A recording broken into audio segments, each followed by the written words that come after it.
came up with an automated video editing tool, which is for video editors. So I just want to reduce the amount of steps in my process on some of these things that take a lot of time. So I started creating basically an automatic selector. Now again, it's a model. It's not, you know, when you use AI and those kind of things, there's a lot of variety in what you get back. Sometimes it's good, sometimes it's not good. If there's recommendations that you guys have on like how I could do that a little bit more smoother, I'm all ears for it. And forgive me, there might be some bugs here and there, but I'll show you guys what this looks like. And so I'm gonna just create my project, so the quick one.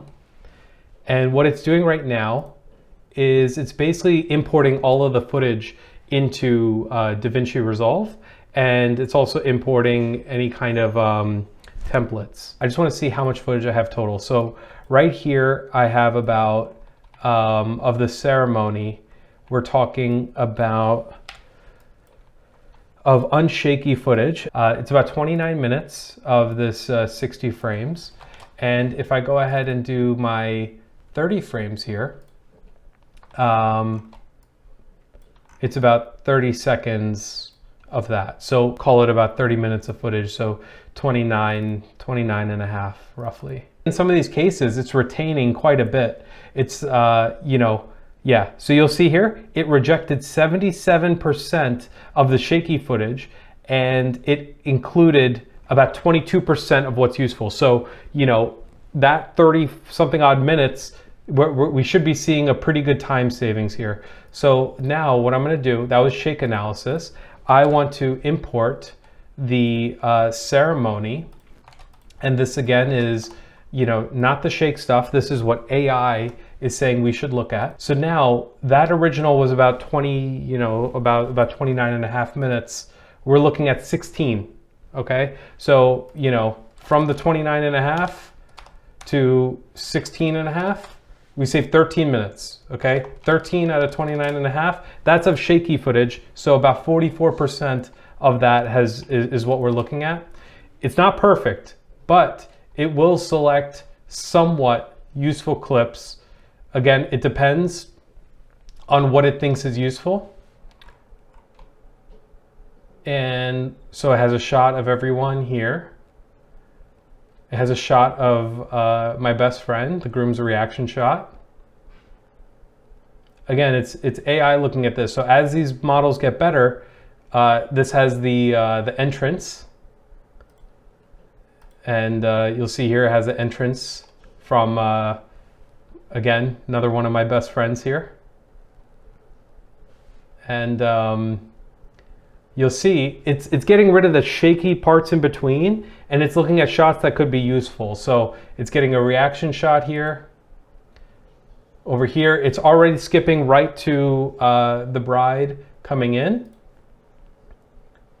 And again, you know, this is to save time, right? Which parts can I use? I can choose to use certain parts.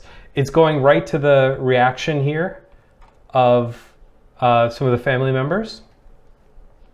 And it's going right to the groom reaction, right?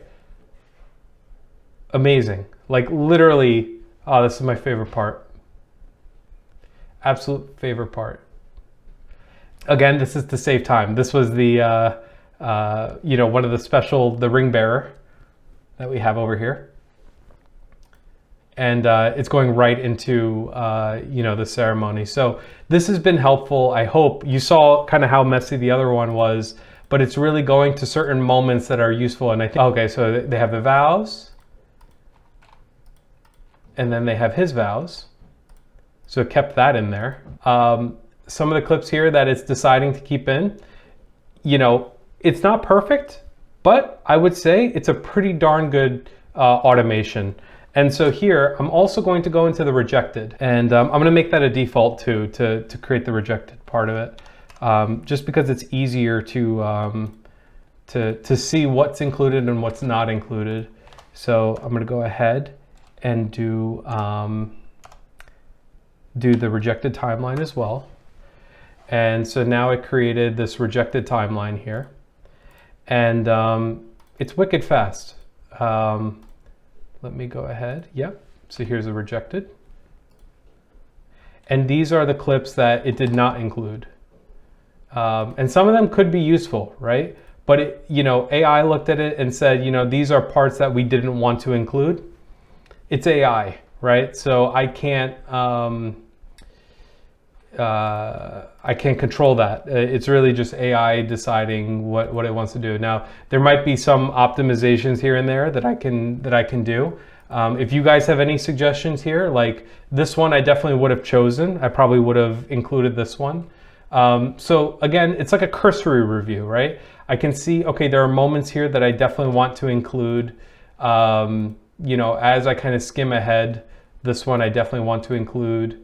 A bunch of these that it rejected was, you know, questionable, but, you know, I can always go in and I can grab it in, you know, some of those key moments. So it's trying to reduce the amount that we're looking at, but, you know, key moments are key moments. You can still go in and you can still pull them in into your edit. So I would say this helps me in my flow. To at least get started with an edit and make sure that I have all the scenes or all the moments that I want in the final highlight film. So this was live, you guys saw it, and you know, this saved a lot of steps for me. So let me know if you guys are interested. I'm happy to, you know, kind of make this available to people. Right now I'm using it for my flow and myself, but I thought I'd come on here and tell you guys a little bit about it. So yeah. Reach out, list a comment, or let me know if you have any recommendations. I'm all ears. So yeah, awesome. All right, we'll chat soon. Bye.